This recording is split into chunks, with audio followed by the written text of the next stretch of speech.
한국은 기술을 그냥 싸게 조립하는 나라일 뿐 배울 건 하나도 없는 거 아닌가요? 영국 컨설턴트가 그 말을 하는 순간 사우디 수석 연구원의 얼굴이 굳어버렸습니다. 그 모습에 아랑곳않고 사우디가 발전하고 싶다면 영국에 돈을 더 많이 내면 될 일이라며 돈만 주면 기술은 얼마든지 제공하겠다고 하고 있습니다. 그 말에 사우디 수석 연구원은 그렇게 한국을 무시하면서 저번 철도 프로젝트는 왜 다 실패했냐고 날카롭게 얘기하자 황급히 시선을 돌리고 마는데요. 네옴시티 프로젝트와 관련된 이권 다툼의 현장에서 무슨 일이 벌어진 건지 바로 시작하겠습니다. 한국 기술이 최고라고 생각하시면 좋아요 눌러주세요. 사우디 경제개발위원회 회의실에서는 왕세자의 경제특보가 대형 스크린을 가리키며 심각한 표정을 짓고 있습니다. 왕립경제연구소의 수석 연구원인 저 역시 불편한 심정이었죠. 사우디는 이제 석유 이후의 시대를 준비해야만 하는데 그 성과가 영 시원치 않았습니다. 여기가 우리 사우디의 기술 자립도 현황이고 여기가 2030년까지 우리가 도달해야 할 목표입니다. 그 간극을 보는 순간 저는 회의 중인 분석가가 아닌 이 땅에 사는 한 사우디 시민으로 돌아갔어요. 내 가족, 내 아이들, 그리고 미래 세대가 살아갈 미래가 걸린 문제였으니까요. 저는 조심스럽게 손을 들고 말했습니다. 우리는 이제 더 이상 외국 기술에 의존할 수 없습니다. 석유가 마르면 그들의 기술 지원도 말라붙을 테니까요. 그 순간 회의실 모든 사람들의 시선이 저에게 집중되었죠. 실상 이런 위기감은 이미 모두가 알고 있었지만 누구도 공개적으로 말하지 않았던 진실이었으니까요. 위기감을 느낀 왕실은 세계 최고의 컨설턴트들을 불러들였습니다. 유럽과 미국에서 온 전문가들이 매일같이 회의실을 가득 채웠어요. 그들의 제안은 언제나 비슷했습니다. 더 많은 비용을 투자하세요. 더 많은 외국 기술을 도입하세요. 마치 돈만 있으면 모든 것이 해결된다는 식이었죠. 저는 참을 수 없어 조심스럽게 한국의 기술력을 언급했습니다. 사실 개인적으로 한국의 발전 모델에 관심이 많았거든요. 한국이야말로 석유 한 방울 없이도 강대국들 사이에서도 자신만의 길을 개척한 나라니까요. 하지만 영국 출신 컨설턴트의 반응은 충격적이었습니다. 진정한 혁신은 유럽과 미국에서 온다며 한국은 그저 빨리 따라하는 싸구려 복제품이라고 얘기했죠. 그 말을 들은 순간 가슴속에 이상한 분노가 일었습니다. 단순한 애국심을 넘어 분석가로서의 직감이 그의 평가가 잘못되었음을 말해주고 있었습니다. 왜 그런 반응이 나왔는지 저도 당시에는 정확히 이해하지 못했어요. 그날 밤 사무실로 돌아와 밤늦도록 자료를 찾아보았습니다. 한국의 기술력, 혁신 시스템, 그리고 발전 과정에 대한 자료들이었죠. 처음에는 단순한 호기심이었지만 점점 더 깊이 파고들수록 놀라운 사실들을 발견하게 되었습니다. 한국의 발전 모델이 우리 사우디아라비아에 주는 시사점이 생각보다 훨씬 크다는 것을요. 리야드의 밤하늘을 바라보며 생각했습니다. 우리 사우디아라비아는 석유라는 축복을 받았지만 동시에 저주도 받았다고요. 풍부한 자원이 오히려 우리의 혁신 능력을 저하시켰다는 생각이 들었습니다. 반면 한국은 자원이 없었기에 오히려 사람의 역량, 기술의 혁신에 모든 것을 걸었죠. 왕립경제연구소장에게 특별 보고서를 작성하겠다고 제안했습니다. 주제는 석유 이후 시대의 기술 자립 전략이었어요. 연구소장은 의아한 표정으로 물었습니다. 어떤 나라를 모델로 삼을 계획인가? 저는 망설임 없이 대답했습니다. 한국입니다. 연구소장의 표정에서 의구심이 읽혔지만 저는 확신에 찬 목소리로 덧붙였습니다. 한국의 발전 모델은 우리에게 중요한 교훈을 줄 것입니다. 다음 날 아침 책상 위에 쌓인 자료들을 정리하며 결심했습니다. 이것은 단순한 보고서, 작성이나 정책 제안을 넘어서는 문제였습니다. 우리나라의 미래, 우리 아이들의 미래가 걸린 문제였으니까요. 그리고 저는 그 답을 찾기 위해 한국이라는 나라에 주목하기 시작했습니다. 한국에 대한 자료를 수집하기 시작한 지 일주일이 지났을 무렵 예상치 못한 소식이 들려왔습니다. 사우디의 미래 도시 프로젝트 네옴시티의 1단계 건설이 공식적으로 지연된다는 발표였죠. 표면적으로는 단순한 일정 조정이라고 했지만 내부 관계자라면 누구나 이것이 심각한 문제라는 것을 알고 있었어요. 네옴시티는 사우디의 미래를 상징하는 프로젝트였습니다. 석유 없는 미래를 준비하기 위한 5천억 달러 규모의 거대한 도전이었죠. 하지만 착공 3년이 지났음에도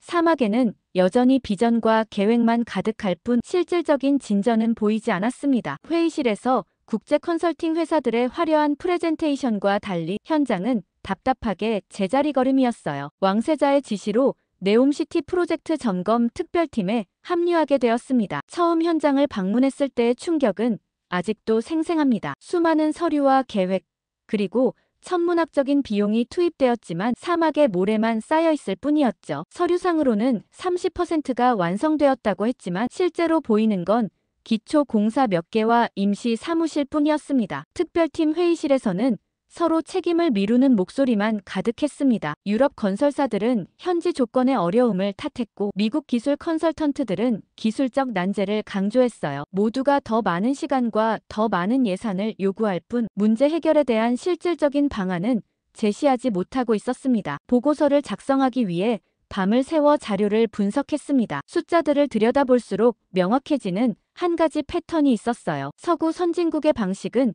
사우디의 환경에 맞지 않았던 겁니다. 그들은 사막의 특수성을 고려하지 않은 채 유럽이나 미국에서 잘 작동하던 방식을 그대로 적용하려 했죠. 종이 위에서는 완벽해 보였지만 실제 현장에서는 작동하지 않았습니다. 특별팀에 제출할 보고서를 작성하며 가슴이 무거웠습니다. 비판만 하는 것은 의미가 없었기에 대안도 함께 제시해야 했어요. 그때 문득 한국의 사례가 떠올랐습니다. 한국은 어떻게 했을까? 한국이라면 이 문제를 어떻게 접근했을까? 한국의 건설 기업들이 중동에서 성공적으로 프로젝트를 수행한 사례들을 다시 찾아보기 시작했죠. 다음 날 특별팀 회의에서 저는 준비한 보고서를 제출했습니다. 네옴시티 프로젝트의 실패 원인을 분석하고 이를 한국의 프로젝트 수행 방식과 비교한 내용이었죠. 결론은 명확했습니다. 우리는 계획에만 집중했고 실행은 소홀히 했다는 것이었어요. 보고서에 이렇게 썼습니다. 이것이 바로 서구 방식의 한계입니다. 그들은 만들기보다는 계획에만 집중했을 뿐입니다. 제 보고서는 팀 내에서 뜨거운 논쟁을 불러일으켰습니다. 서구 출신 컨설턴트들은 강하게 반발했고 사우디 동료들은 조심스럽게 동의하는 분위기였어요. 논쟁 중에 한 영국 컨설턴트가 비꼬듯 물었습니다. 그렇다면 한국처럼 하자는 건가요? 그 질문에 저는 망설임 없이 대답했습니다. 네. 한국처럼 해봐야 한다고 생각합니다. 적어도 고려해볼 가치는 있다고요. 회의가 끝난 후 특별팀의 사우디 책임자인 압둘라 박사가 조용히 접근해 물었습니다. 정말로 한국이 대안이 될 수 있을까요? 저는 솔직하게 대답했습니다. 확신할 수는 없지만 적어도 지금까지의 방식보다는 효과적일 것이라고요. 압둘라 박사는 잠시 생각하더니 제게 중요한 임무를 맡겼습니다. 한국의 도시 개발 프로젝트와 건설 기술에 대해 더 깊이 조사하고 구체적인 제안서를 작성해달라는 요청이었습니다. 압둘라 박사의 요청에 따라 한국의 도시 개발과 건설 기술을 조사하기 시작했습니다. 자료를 찾다 보니 문득 5년 전 한국 방문 경험이 생생하게 떠올랐습니다. 당시에는 그저 통상부의 업무 출장으로 잠시 방문했을 뿐이었는데 지금 생각해보니 그때 본 모든 것들이 새로운 의미로 다가왔어요. 당시 한국에 도착해 비행기에서 내리자마자 느껴지는 완벽한 효율성과 질서에 압도당했습니다. 입국 절차가 너무나 빠르고 간결했죠. 공항에서 서울 도심까지 이동하는 동안 차창 밖으로 보이는 풍경은 마치 미래 도시를 보는 듯 했습니다. 높은 아파트들과 깔끔한 도로, 그리고 빠르게 지나가는 열차들이 마치 하나의 유기체처럼 조화롭게 움직이고 있었어요. 특히 기억에 남는 것은 지하철이었습니다. 한국의 지하철은 분 단위로 정확히 도착했어요. 역마다 디지털 표지판이 열차 도착 시간을 정확히 알려주었고 열차는 정확히 예정된 시간에 도착했습니다. 몇몇 역에서는 초 단위로 표시되는 것을 보고 깜짝 놀랐던 기억이 납니다. 이것이 제가 본 것 중 가장 효율적인 시스템이었습니다. 당시 함께 출장 간 동료인 파하드는 이런 정확성에 감탄하며 농담처럼 말했습니다. 이런 시스템이 있었다면 우리도 매번 늦는 회의 시간을 지킬 수 있었을 거라고요. 우리 모두 웃었지만 지금 돌이켜보면 그것은 단순한 시간 준수를 넘어선 사회 시스템 전체의 효율성을 상징하는 것이었습니다. 게다가 호텔에서 본 한국의 인터넷 속도도 충격적이었습니다. 사우디에서는 상상할 수 없는 속도로 파일이 다운로드되고 영상이 버퍼링 없이 재생되었어요. 한국인들에게는 일상적인 것이었겠지만 제게는 미래 기술을 미리 경험하는 듯한 느낌이었습니다. 지금 사우디 지하철을 맡고 있는 삼성물산은 당시 삼성 공장을 방문했던 저의 추천으로 이루어진 일이었죠. 출장 일정 중 삼성전자 공장을 방문했을 때 완전 자동화된 생산 라인에서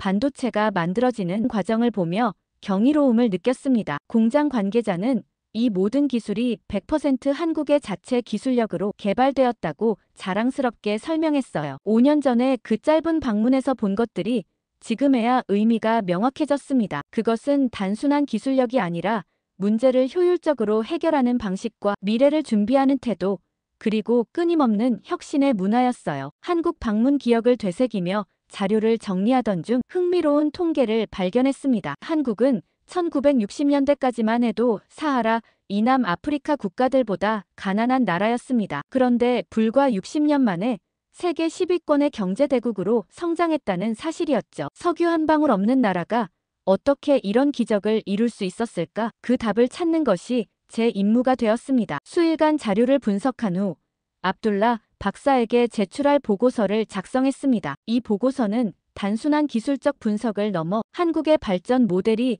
네옴시티와 같은 미래 도시 건설에 어떻게 적용될 수 있는지를 담고 있었습니다. 특히 한국의 스마트시티 기술과 도시 통합관리 시스템에 주목했죠. 압둘라 박사는 제 보고서를 읽고 깊은 인상을 받은 듯 했습니다. 다음 단계로 한국의 주요 기술 기업들과 접촉해보라는 지시를 내렸어요. 이제 저는 단순한 조사를 넘어 실제로 한국의 기술을 네옴시티에 도입할 가능성을 타진해야 했습니다. 압둘라 박사의 지시에 따라 한국의 주요 기술 기업들과 접촉하기 시작했습니다. 첫 단계로 서울에서 열리는 스마트시티 엑스포에 참석하기로 했죠. 출발 전 리야드 공항에서 우연히 네옴시티 프로젝트에 참여하고 있는 영국 컨설턴트를 마주쳤습니다. 그는 제가 한국행 비행기를 기다리고 있다는 사실을 알고 의아해하며 물었고, 제가 한국의 스마트시티 기술을 조사하러 간다고 하자 비웃듯 말했습니다. 그들은 단지 서구 기술을 베끼는 것에 능할 뿐이라고요. 이틀 후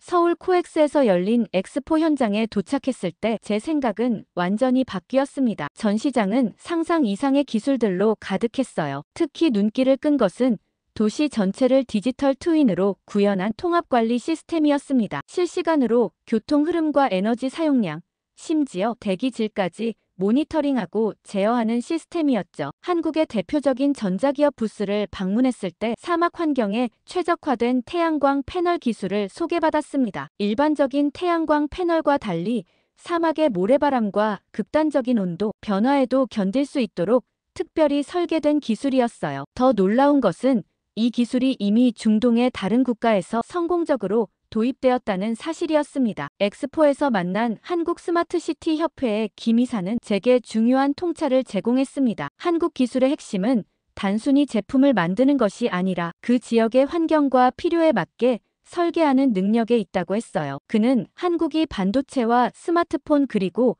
전기차 배터리 시장에서 세계적인 위치를 차지하게 된 비결이 바로 이 설계 능력에 있다고 강조했습니다. 다음 날 한국의 대표적인 건설 회사를 방문했습니다. 이 회사는 중동에서 여러 프로젝트를 성공적으로 수행한 경험이 있었어요. 회의실에 들어서자 벽면에 걸린 대형 스크린에 네옴시티와 유사한 사막, 도시 건설 프로젝트의 3D 시뮬레이션이 표시되어 있었습니다. 그들은 이미 사우디아라비아의 환경에 대해 연구하고 있었던 것이죠. 프로젝트 총괄 책임자인 박 부사장은 한국 건설 기술의 강점을 설명했습니다. 그것은 단순히 건물을 짓는 기술이 아니라 전체 생태계를 고려한 종합적인 접근법이었어요. 특히 인상적이었던 것은 물 재활용 시스템이었습니다. 사막 환경에서 가장 중요한 자원인 물을 99%까지 재활용할 수 있는 기술이었죠. 연구소를 방문했을 때는 한국의 K방산 기술이 어떻게 민간 영역으로 확장되었는지 볼 수 있었습니다. 군사 목적으로 개발된 정밀 센서 기술이 도시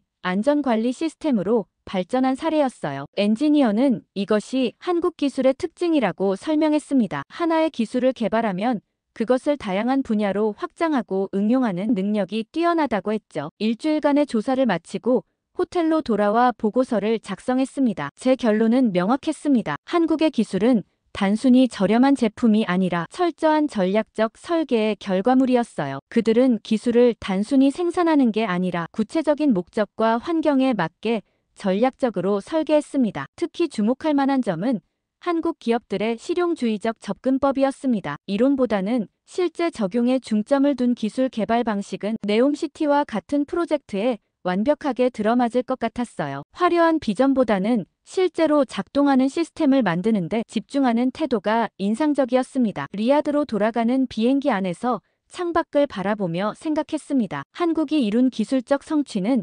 단순한 우연이 아니었어요. 그것은 생존을 위한 치열한 노력의 결과물이었습니다. 석유 한 방울 없이도 세계적인 기술 강국이 된 그들의 여정이 석유 이후를 준비해야 하는 우리 사우디아라비아에게 중요한 교훈을 줄 수 있을 것이라는 확신이 들었어요. 압둘라 박사에게 제출할 보고서의 마지막 문장을 이렇게 작성했습니다. 한국의 기술은 단순한 제품이 아닌 생존 전략이며 이것이 바로 우리가 네옴시티에 도입해야 할 핵심 가치입니다. 리야드로 돌아온 후 압둘라 박사에게 한국 방문 보고서를 제출했습니다. 그는 보고서를 꼼꼼히 검토한 후 네옴시티 프로젝트 총괄위원회에 재발표 기회를 마련해 주었어요. 위원회 회의실에 들어섰을 때 테이블 주변에는 유럽과 미국에서 온 컨설턴트들과 사우디 고위 관료들이 앉아 있었습니다. 모두의 시선이 한국의 기술력을 조사해온 저에게 쏟아졌죠. 발표를 시작하기 전 네옴시티의 현재 진행 상황을 보여주는 슬라이드를 먼저 띄웠습니다. 프로젝트 지연과 예산 초과 그리고 실질적인 성과 부족이라는 냉혹한 현실이었어요. 이어서 유럽과 미국의 접근 방식이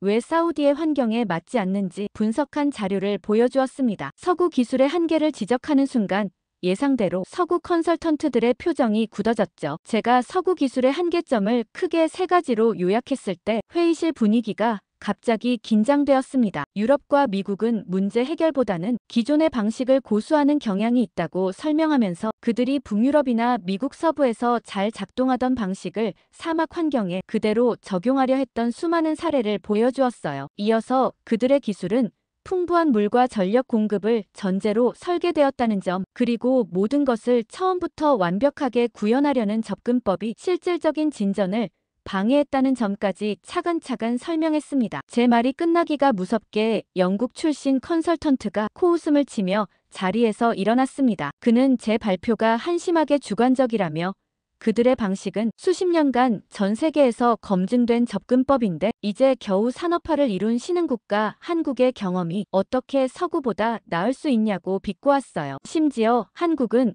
아직도 선진국의 기술을 모방하는 단계에 있다는 무례한 발언까지 덧붙였습니다. 그의 태도에 화가 났지만 감정을 억누르고 가장 명확한 사례인 네옴시티의 수자원 관리 시스템을 대형 스크린에 띄웠습니다. 현재 채택된 유럽식 시스템은 연간 강수량이 풍부한 지역을 기준으로 설계된 반면 사우디는 세계에서 가장 건조한 지역 중 하나라는 뻔한 사실을 지적했죠. 그리고 이 근본적인 부조화가 지금의 프로젝트 지연을 초래했다고 설명했어요. 그러면서 한국이 성공적으로 건설한 세계 최대 규모의 해수 담수화 플랜트 사례를 보여주며 한국 기업들이 현지 환경에 맞게 기술을 조정하는 탁월한 능력을 강조했습니다. 제 설명이 끝나기도 전에 미국 출신 자문위원이 손을 번쩍 들며 끼어들었습니다. 그는 혁신적이라는 이름에 검증되지 않은 기술은 항상 위험을 수반하며 수세기 동안 쌓아온 서구의 경험과 지식을 한국이라는 이름 아래 포기하는 것은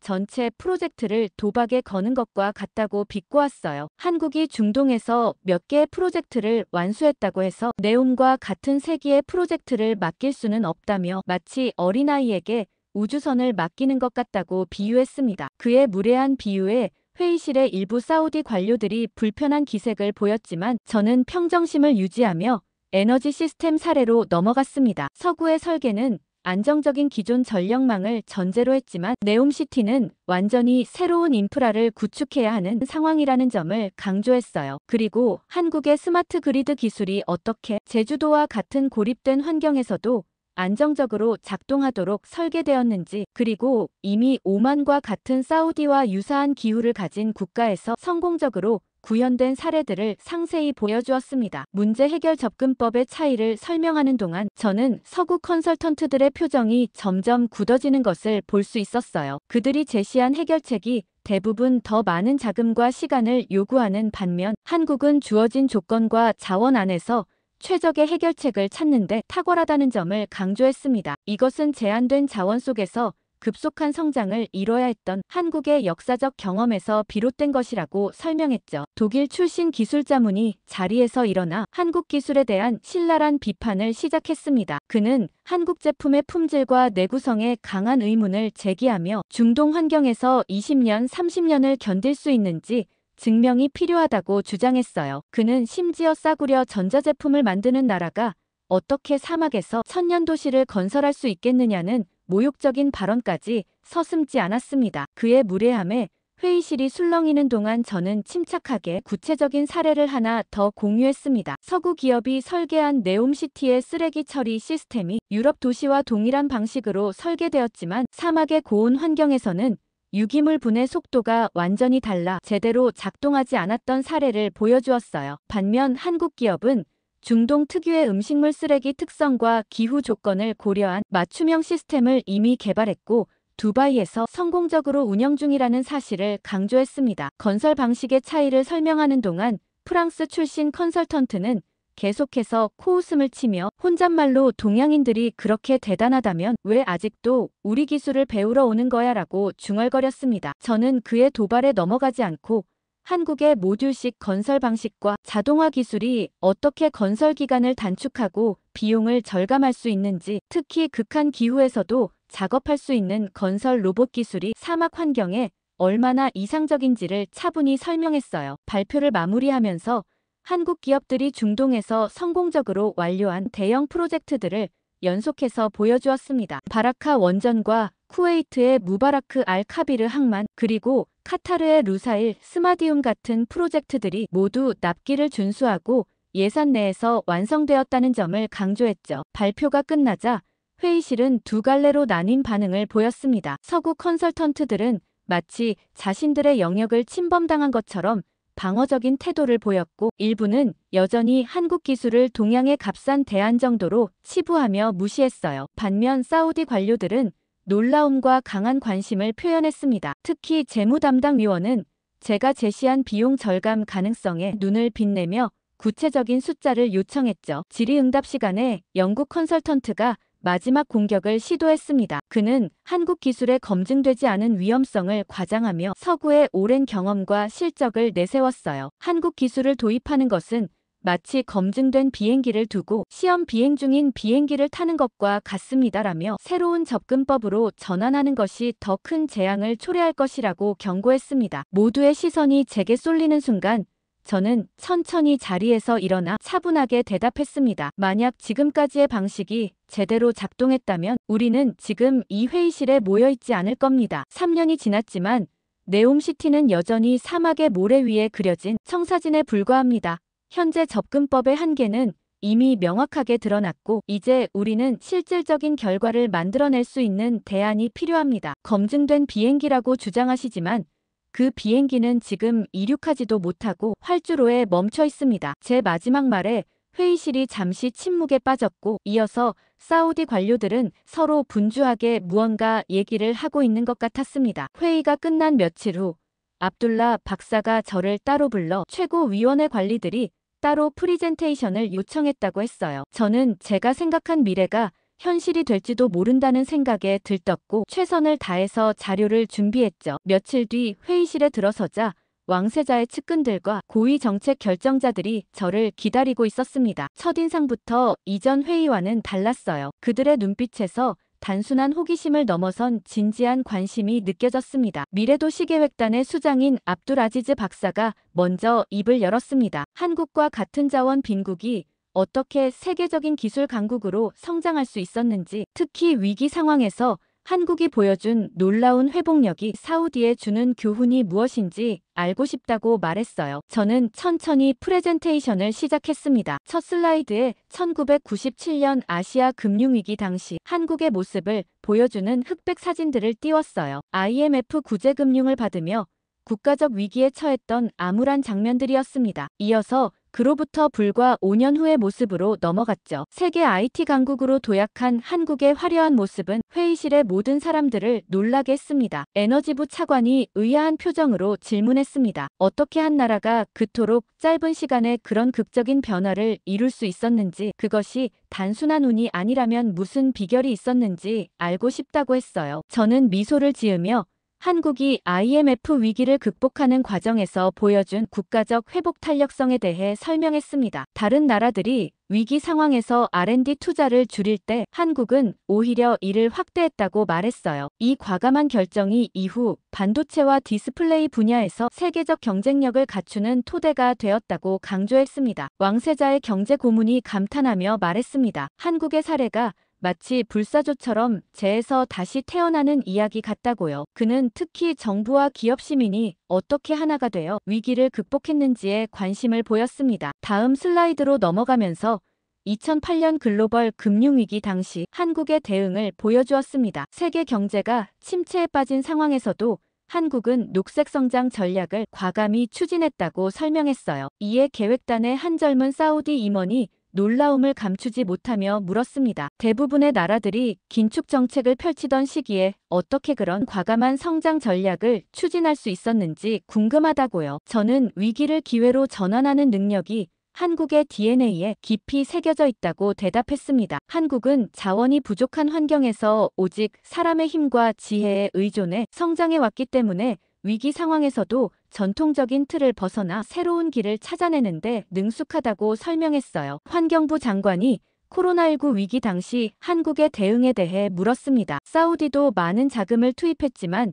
효과적인 통제에 어려움을 겪었다면서 한국의 성공 요인이 궁금하다고 했어요. 저는 곧바로 팬데믹 상황에서 한국이 보여준 K방역 모델을 슬라이드로 보여드렸습니다. 세계 대부분의 국가들이 경제를 희생하는 봉쇄 조치를 취할 때 한국은 혁신적인 기술로 다른 길을 찾아냈다고 설명했어요. 신속한 진단키트 개발과 모바일 기반 추적 시스템, 그리고 드라이브스루 검사소 같은 창의적인 솔루션들이 경제적 타격을 최소화하면서도 바이러스를 효과적으로 통제한 비결이었다고 말했습니다. 기술혁신부 차관이 감탄하며 다른 사례가 더 있는지 물었습니다. 그는 특히 최근의 글로벌 위기 상황에서 한국의 대응이 궁금하다고 했어요. 저는 우크라이나 전쟁과 에너지 위기 상황에서 한국이 보여준 놀라운 적응력을 소개했습니다. 에너지 공급망 불안정에 대응해 신속하게 대체 공급망을 구축하고 에너지 효율성을 높이는 기술 개발에 집중했다고 설명했어요. 이러한 위기 대응 능력은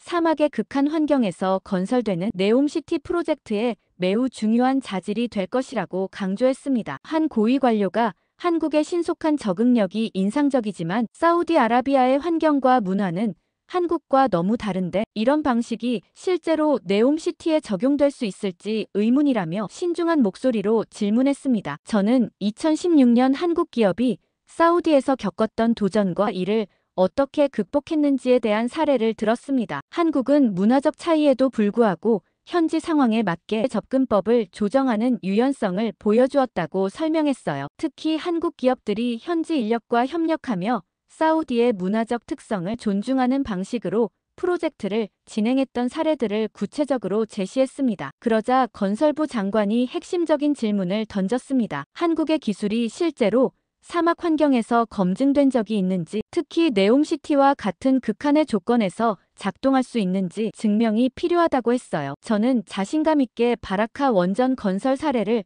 슬라이드로 보여주었습니다. 한국은 사우디와 비슷한 사막 환경에서 원자력 발전소라는 극도로 복잡한 프로젝트를 성공적으로 완수했다고 설명했어요. 이는 단순한 건물이 아니라 최고 수준의 안전성과 정밀도가 요구되는 시설이며, 이런 성공 사례는 네옴시티에도 한국의 접근법이 충분히 적용될 수 있음을 보여주는 결정적인 증거라고 강조했습니다. 회의실은 잠시 감탄으로 가득 찼습니다. 그리고 압둘 아지즈 박사가 다시 질문했습니다. 정말 인상적인 사례들이지만 한국의 이런 위기 대응 DNA가 어떻게 형성된 것인지 그 배경이 궁금하다고 했어요. 저는 한국의 독특한 역사적 배경을 설명했습니다. 수천 년 동안 강대국 사이에서 생존해온 지정학적 환경, 한국 전쟁 이후 폐허에서 일어나 산업화를 이룬 경험, 그리고 자원이 부족한 상황에서도 창의적인 해결책을 찾아야 했던 필요성이 결합되어 독특한 문제 해결 방식을 발전시켰다고 말했어요. 기술혁신부 장관이 특히 흥미로워하며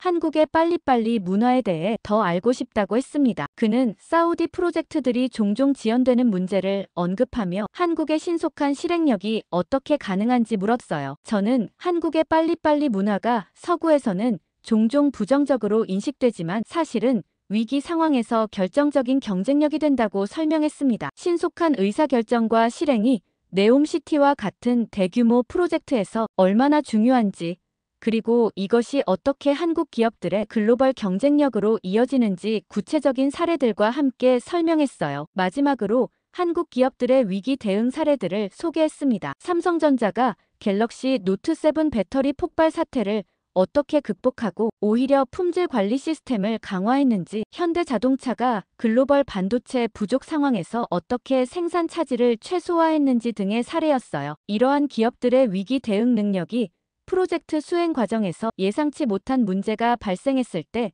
얼마나 중요한 자산이 될 수 있는지 강조했습니다. 발표를 마치며 IMF와 코로나 그리고 우크라이나 전쟁 같은 위기 속에서도 절대 무너지지 않고 오히려 더 강해진 한국의 회복력은 도전적인 네옴시티 프로젝트에 꼭 필요한 자질이라고 정리했습니다. 회의가 끝난 후 압둘 아지즈 박사가 저를 따로 불러 비공식적인 대화를 나눴습니다. 그의 눈빛에서 진지함이 느껴졌어요. 한국의 접근법에 깊은 인상을 받았으며 왕세자에게 한국 기업들과의 협력 가능성을 적극 검토하겠다고 고고할 예정이라고 말했습니다. 그는 특히 위기를 기회로 전환하는 한국의 능력이 네옴시티 프로젝트의 성공에 결정적인 요소가 될 수 있다고 확신한다고 덧붙였어요. 그날 저녁 호텔방으로 돌아와 창밖의 리야드 야경을 바라보며 오늘의 발표가 가져올 변화에 대해 생각했습니다. 이것이 단순한 정보 전달을 넘어 사우디의 미래를 바꿀 수 있는 전환점이 될 수도 있다는 생각에 가슴이 벅차올랐어요. 다음 날 아침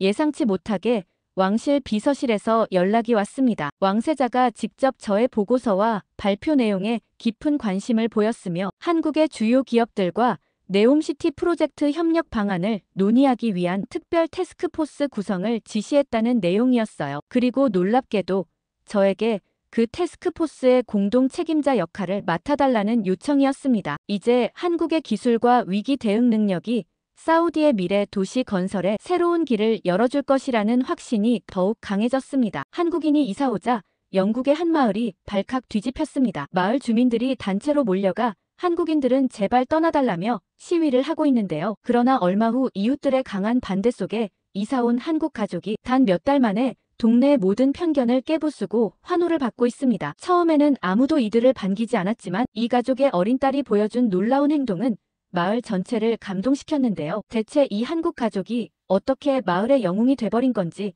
바로 시작하겠습니다. 저는 영국 코츠월드의 전원 마을에서 남편 데이비드와 7살 딸 소피와 함께 살고 있는 에밀리예요. 우리 마을은 마치 동화책에서 나온 듯한 아름다운 풍경을 자랑하죠. 수백 년의 역사를 간직한 벌꿀색 석조 주택들이 늘어서 있고 푸른 초원이 끝없이 펼쳐진 곳이에요. 이곳에서의 삶은 마치 시간이 멈춘 것처럼 느껴져요. 아침이면 새들의 지저귐 소리에 눈을 뜨고 창밖으로는 안개에 쌓인 언덕들이 보이죠. 마을 사람들은 전통을 무척 중요하게 여겨서 새로운 것들을 크게 반기지 않아요. 외부인들에게도 조심스러운 편이고 서로 간의 사생활을 존중하며 살아가고 있습니다. 우리 가족이 이곳에 정착하게 된 건 순전히 소피 때문이었어요. 런던의 복잡하고 위험한 환경에서 벗어나 아이가 자연과 함께 자라길 바랐거든요. 남편 데이비드는 런던과 코츠월드를 오가며 일을 하지만 저와 소피는 이곳의 여유로운 삶에 푹 빠져 있답니다. 마을에서는 매주 토요일 아침 작은 장이 열려요. 신선한 유기농 채소와 갓 구운 빵 그리고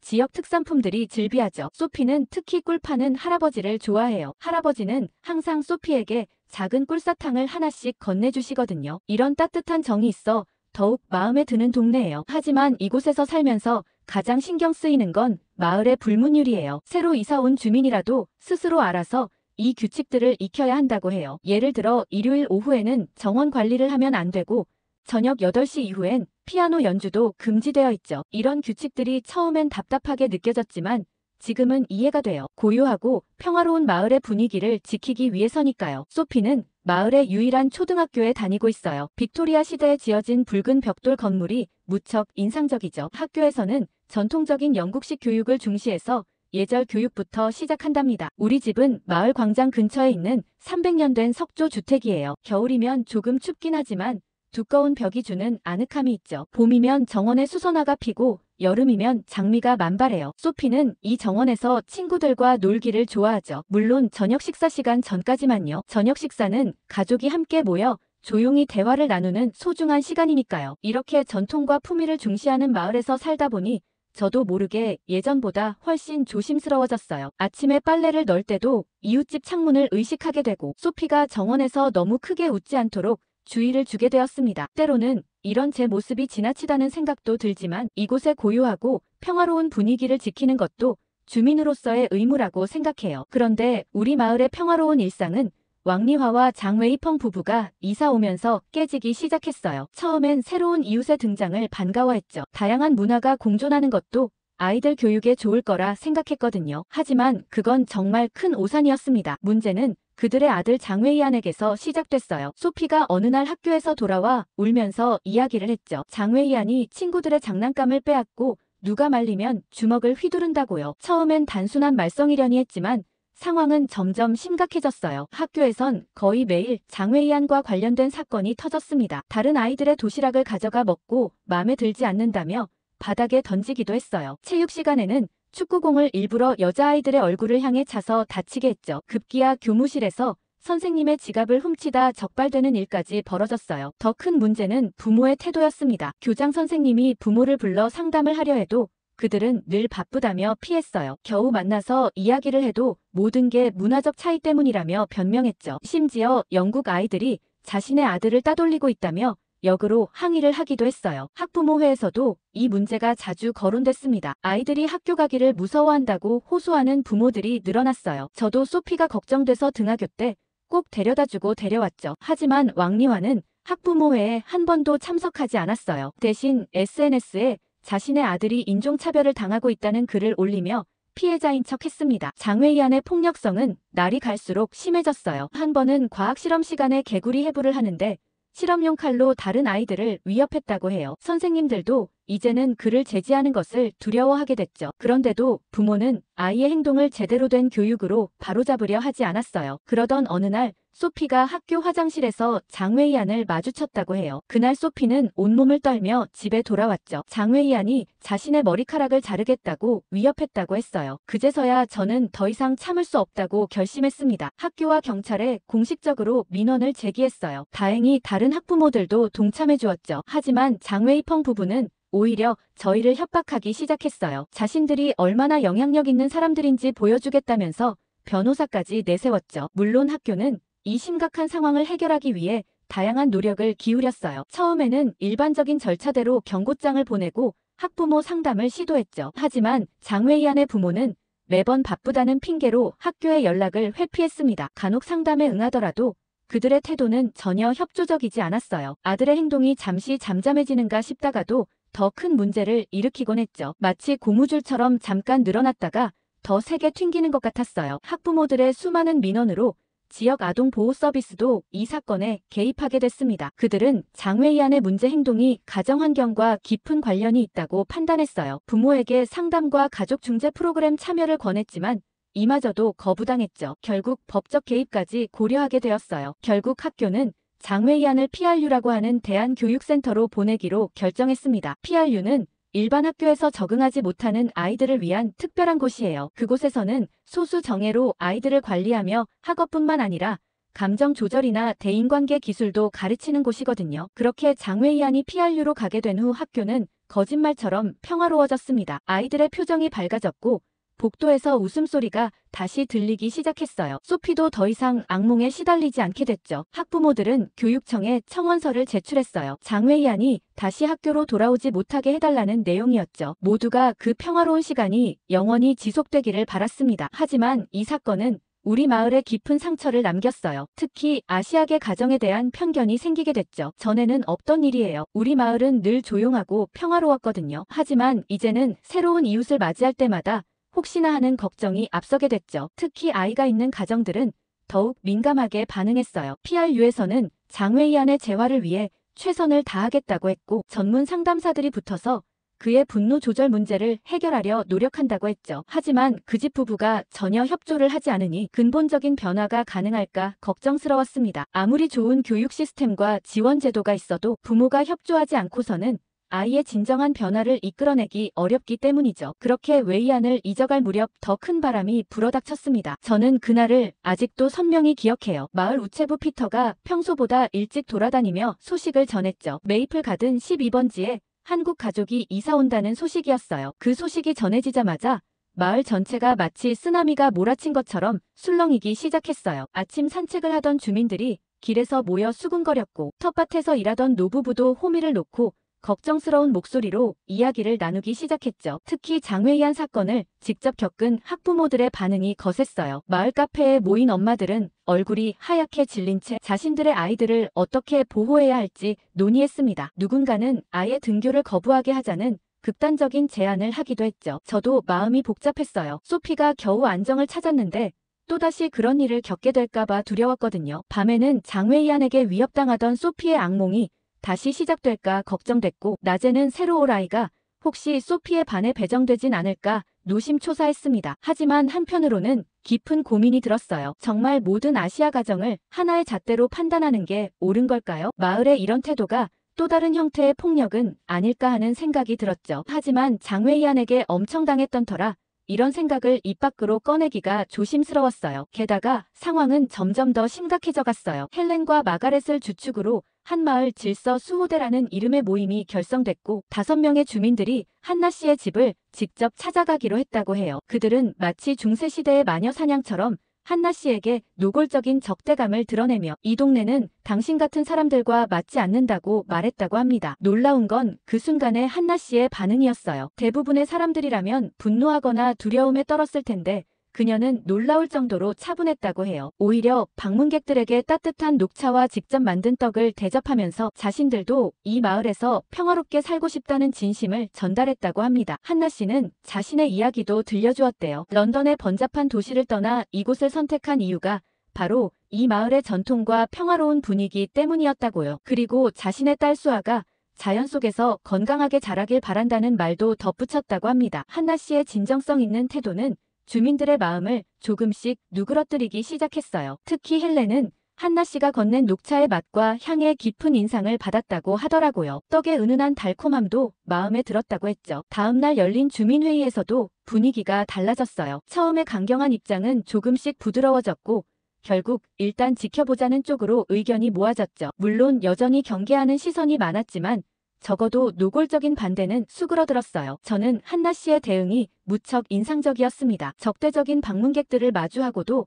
차분함을 잃지 않은 모습이 대단해 보였어요. 그리고 그녀의 말처럼 모든 가정이 평화로운 삶을 원한다는 게 맞는 것 같았죠. 결국 주민들은 한나 씨 가족에게 기회를 주기로 했어요. 여전히 불안감은 있었지만 적어도 장외이안의 가족과는 다르다는 걸 느낄 수 있었거든요. 모두의 우려와 달리 한나 씨의 딸이었던 수아의 등교 첫날은 놀라웠어요. 수아는 영어가 서툴렀지만 환한 미소로 친구들에게 먼저 다가갔고 한국에서 가져온 예쁜 스티커를 나눠주며 금세 반 친구들과 가까워졌죠. 소피도 처음엔 긴장했지만 수아가 건넨 반짝이는 별 스티커에 마음이 열렸다고 해요. 수아는 수학 시간에 어려움을 겪는 소피를 도와주었고 미술 시간에는 서로의 그림에 대해 이야기를 나누며 금세 친해졌습니다. 특히 인상 깊었던 건 수아의 리더십이었어요. 환경 프로젝트 주간이 다가왔을 때 반 아이들은 망설임 없이 수아를 리더로 뽑았죠. 수아는 마을의 쓰레기 문제를 해결하자는 제안을 했는데 아이디어가 참신했어요. 수아는 매주 토요일마다 반 친구들과 함께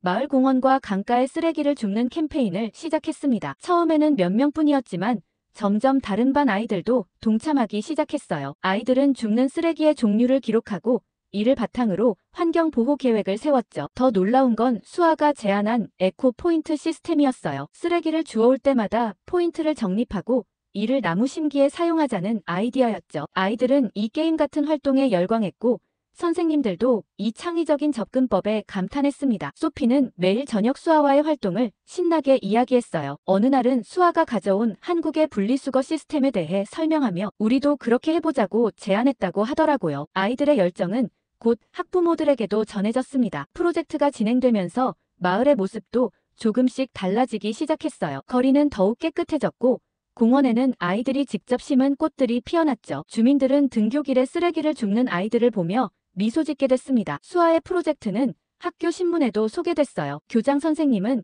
전교 조회에서 수아와 친구들의 노력을 크게 칭찬했습니다. 교장 선생님께서도 수아의 프로젝트를 적극 지지해 주셨죠. 특히 감동적이었던 건 수아가 모은 에코 포인트로 첫 번째 나무를 심을 때였어요. 그날 많은 주민들이 모여 아이들의 성과를 축하해 주었죠. 누군가는 시원한 레모네이드를 준비해왔고 또 다른 이는 직접 구운 쿠키를 나눠주었습니다. 그날 이후 동네 주민들의 인식이 싹 바뀌었습니다. 이제는 아침 산책을 할 때마다 수아와 친구들이 심은 나무들을 보며 미소 짓게 되어 처음에 가졌던 우리의 편견이 얼마나 부끄러웠는지 모르겠습니다. 수아는 우리 마을의 단순히 깨끗한 거리만이 아닌 따뜻한 마음도 가져다 주었어요. 지금 생각해보면 우리가 얼마나 좁은 시각으로 세상을 바라보았는지 알 수 있어요. 한 아이의 순수한 마음이 우리 모두의 생각을 바꾸어 놓았습니다. 수아로 인한 긍정적인 변화가 계속되면서 학부모들 사이에서는 자연스럽게 한국식 교육에 대한 관심이 피어나기 시작했어요. 매일 아침 일찍 일어나 스스로 준비하는 수아의 모습, 공부할 때의 집중력 그리고 어른들을 대하는 예의 바른 태도까지 모두가 신기해했죠. 처음으로 열린 학부모 모임에서 한나 씨는 한국의 교육 방식에 대해 이야기를 했어요. 특히 책임감 교육이 인상적이었습니다. 아이들에게 작은 일부터 책임지게 하고 그것을 잘 해냈을 때 충분히 칭찬해주는 방식이었죠. 한나 씨는 수아가 매일 아침 자신의 이부자리를 정리하는 것부터 시작했다고 해요. 처음에는 서툴렀지만 계속된 연습으로 지금은 완벽하게 해낸다고 했죠. 책상 정리부터 옷 깨기까지 모든 것을 스스로 하는 습관이 자연스럽게 몸에 배었다고 합니다. 협력 중심 놀이도 흥미로웠어요. 한국에서는 아이들이 함께 노는 것을 중요하게 여긴다고 해요. 수아는 친구들과 함께하는 전통 놀이를 소개했는데 그 중에서도 공기놀이가 특히 인기를 끌었죠. 처음에는 다들 의심의 눈초리로 바라봤어요. 과연 이런 교육 방식이 효과가 있을까 하는 의구심이 컸죠. 하지만 시간이 지날수록 변화는 분명히 보였습니다. 소피도 수아의 영향을 받아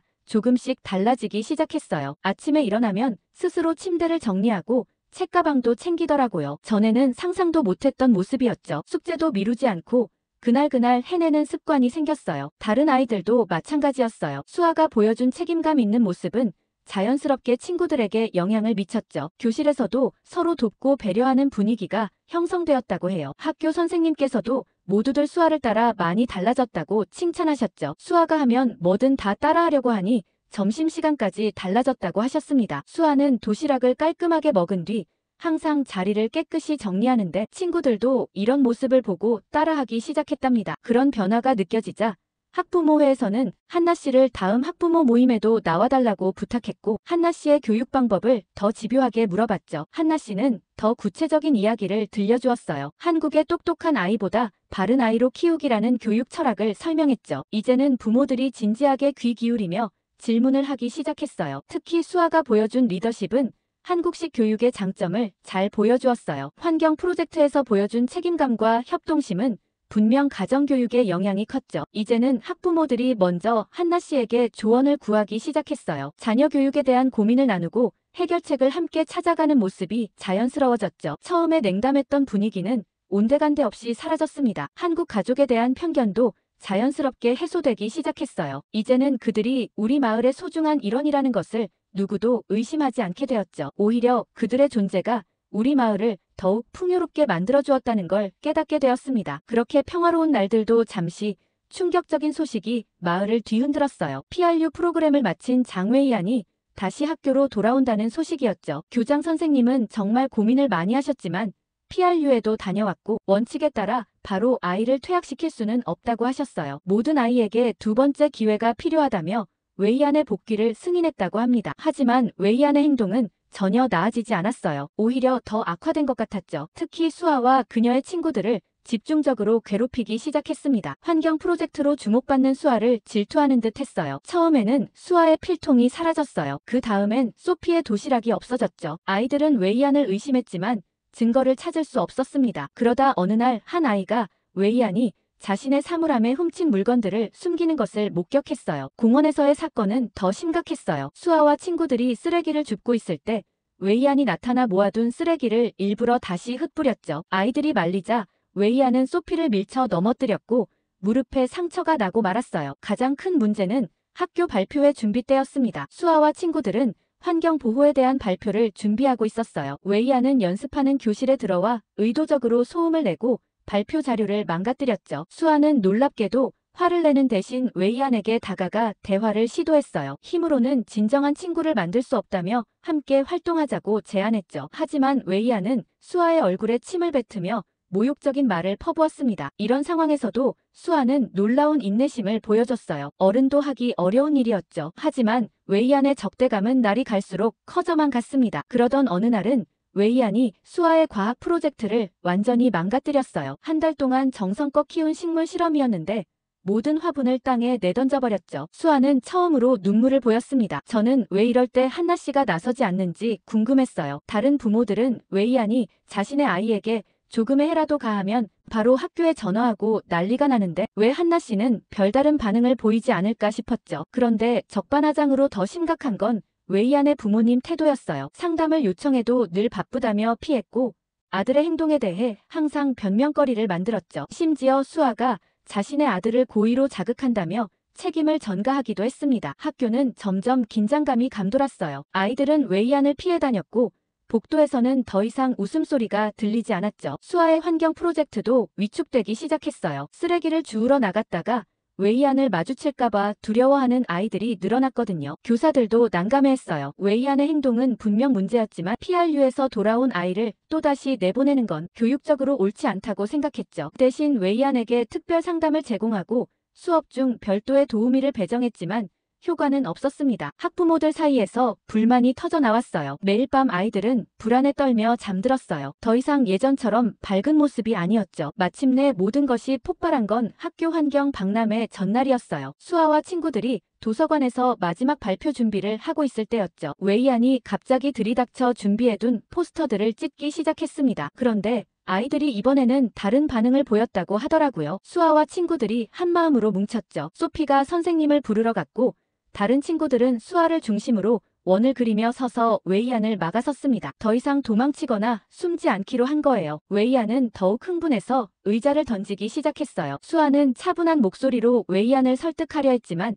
그때 웨이안이 수아의 얼굴을 향해 주먹을 날렸어요. 다행히 선생님들이 제때 도착했어요. 웨이안의 폭력적인 행동을 직접 목격한 선생님들은 즉시 교장실로 향했죠. 이제는 더 이상 눈 감아줄 수 없는 상황이 된 거예요. 긴급 교직원 회의가 소집됐고 결국 웨이안의 즉각적인 퇴학이 결정됐습니다. 이번에는 학부모들도 강경하게 나섰어요. 왕리화 가족에게 동네를 떠나라는 요구가 쏟아졌죠. 하지만 왕리화는 달라지지 않았어요. 오히려 인종차별이라며 소송을 하겠다고 협박했죠. 변호사를 내세워 학교와 주민들을 위협했지만 이제는 아무도 두려워하지 않았어요. 오히려 주민들은 더욱 단호해졌습니다. 마을 변호사가 나서서 웨이안의 폭력 사건들을 정리하기 시작했고 피해 학생들의 진술도 모았어요. 왕리화의 협박이 먹히지 않자 이번에는 SNS에 억울함을 호소하기 시작했지만 오히려 역효과만 났죠. 결정적으로 수아와 친구들이 찍은 동영상이 공개됐어요. 웨이안의 폭력적인 행동이 고스란히 담겨 있었죠. 이제는 왕리화도 더 이상 변명할 수 없게 됐습니다. 학교는 공식적으로 웨이안의 퇴학을 통보했고 교육청도 이 결정을 지지했어요. 주민들의 항해 방문이 계속되자 결국 왕리화 가족은 조용히 짐을 싸기 시작했습니다. 그런데 이사 전날 밤 놀라운 일이 벌어졌어요. 한나 씨가 혼자 왕리화의 집을 찾아간 거죠. 모두가 만류했지만 한나는 마지막으로 대화를 시도하고 싶다고 했습니다. 한나는 따뜻한 차와 직접 만든 떡을 들고 갔어요. 처음 이 마을에 왔을 때처럼 말이죠. 왕리화는 문을 열어주긴 했지만 비웃는 듯한 표정이었습니다. 하지만 한나는 흔들리지 않았어요. 그러면서 조용히 자신의 이야기를 시작했어요. 한나는 아이의 행동은 부모의 책임이라는 점을 강조했어요. 부모가 먼저 변하지 않으면 아이도 변할 수 없다고 했죠. 웨이안의 문제 행동도 결국 부모의 태도에서 비롯된 것이라고 조심스럽게 말했습니다. 처음엔 왕리화가 비아냥거리며 웃었어요. 하지만 한나가 진심을 다해 이야기하자 조금씩 표정이 달라지기 시작했죠. 특히 한나가 자신의 실수와 고민들을 솔직하게 털어놓자 왕리화의 눈빛이 흔들렸습니다. 한나는 아직도 늦지 않았다고 말했어요. 지금이라도 웨이안의 문제를 인정하고 함께 해결하려 노력한다면 새로운 시작이 가능하다고 했죠. 전문가의 도움을 받을 수 있는 방법도 구체적으로 제안했습니다. 순간 왕리화의 눈에 눈물이 고이는 듯 했어요. 마치 오랫동안 쌓아온 벽이 조금씩 무너지는 것 같았죠. 하지만 그때 웨이안이 갑자기 방에서 나와 엄마의 옆에 섰습니다. 그 순간 왕리화의 표정이 다시 굳어졌어요. 아들 앞에서 자신의 잘못을 인정할 수 없다는 듯이 말이죠. 다시 차가운 목소리로 자신들은 아무 잘못도 없다고 말했습니다. 한나는 마지막으로 부모의 용기가 아이를 변화시킬 수 있다고 말했어요. 하지만 왕리화는 이미 등을 돌린 뒤였죠. 결국 변화의 기회는 물거품이 되고 말았습니다. 다음날 아침 왕리화 가족은 아무도 모르게 조용히 마을을 떠났어요. 이삿짐 차가 떠나는 모습을 지켜보며 한나는 깊은 한숨을 내쉬었죠. 사람은 바뀌지 않는다는 걸 가슴 깊숙이 느꼈습니다. 이제 우리 마을은 다시 평화를 되찾았어요. 하지만 한나의 마지막 시도는 우리에게 중요한 교훈을 남겼습니다. 때로는 끝까지 포기하지 않고 대화를 시도하는 용기도 필요하다는 것을요. 비록 결과는 실패했지만 한나의 진심 어린 노력은 우리 모두의 마음에 깊은 감동을 주었어요. 지금도 가끔 한나는 웨이안을 생각한다고 해요. 어쩌면 그날 밤의 대화가 언젠가 그의 마음속에서 작은 변화의 씨앗이 될지도 모른다고 말이죠. 왕리와 가족이 떠난 후 우리 마을은 완전히 달라졌어요. 주민들은 한국 가족과 중국 가족의 차이를 뼈저리게 느꼈죠. 수아가 보여준 용기와 리더십 그리고 한나의 성숙한 대처는 모든 이의 마음을 움직였습니다. 특히 수아가 친구들을 지키기 위해 보여준 모습은 잊을 수가 없어요. 폭력 대신 대화를 선택하고 두려움 속에서도 친구들과 뭉쳐 서로를 보호했죠. 한나 역시 마지막까지 왕리화와의 대화를 포기하지 않았어요. 비록 실패했지만 그녀의 진정성은 우리 모두에게 깊은 감동을 주었습니다. 주민들은 자발적으로 한국 가족에게 사과하기 시작했어요. 처음에 보였던 편견과 차별에 대해 진심으로 미안하다고 했죠. 한나는 오히려 그런 과정이 있었기에 서로를 더 깊이 이해하게 됐다며 따뜻하게 받아들였습니다. 변화는 자연스럽게 이어졌어요. 한나가 이웃들을 초대해 한국 음식을 대접하기 시작했죠. 김치를 직접 담그는 방법을 가르쳐주고 떡볶이 파티를 열기도 했어요. 특히 불고기는 주민들 사이에서 큰 인기를 끌었습니다. 수아도 친구들에게 한국의 전통 놀이를 소개했어요. 운동장에서는 매일 윷놀이가 벌어졌고 제기차기는 아이들 사이에서 선풍적인 인기를 끌었죠. 심지어 어른들도 함께 즐기기 시작했습니다. 마을 축제는 그 정점이었어요. 한나와 수아는 한국 문화체험 부스를 열었죠. 한복 입어보기부터 시작해서 다양한 전통놀이와 음식을 준비했어요. 주민들은 줄을 서서 기다릴 정도로 큰 관심을 보였습니다. 특히 인상적이었던 건 수아가 준비한 공연이에요. 친구들과 함께 한국의 전통 무용을 선보였는데 관객들의 호응이 대단했죠. 우아한 동작과 화려한 한복의 조화는 모두의 눈을 사로잡았습니다. 축제가 끝난 후 마을 회관에서 작은 모임이 열렸어요. 주민들은 한 명씩 일어나 한국 가족에 대한 감사의 마음을 전했죠. 처음에 편견을 부끄러워하며 이제는 진정한 이웃이 되었다고 말했습니다. 한나는 눈시울을 붉히며 고마움을 표현했어요. 문화의 차이를 넘어 서로를 이해하고 배려하는 법을 배웠다고 했죠. 수아도 친구들과 함께 행복하게 자랄 수 있어서 감사하다고 말했습니다. 이제 우리 마을은 더욱 따뜻한 곳이 되었어요. 이어서 들려드릴 사연은 일본에서 한국 사람들을 쫓아내며 다신 오지 말라며 화를 내는 남성의 이야기입니다.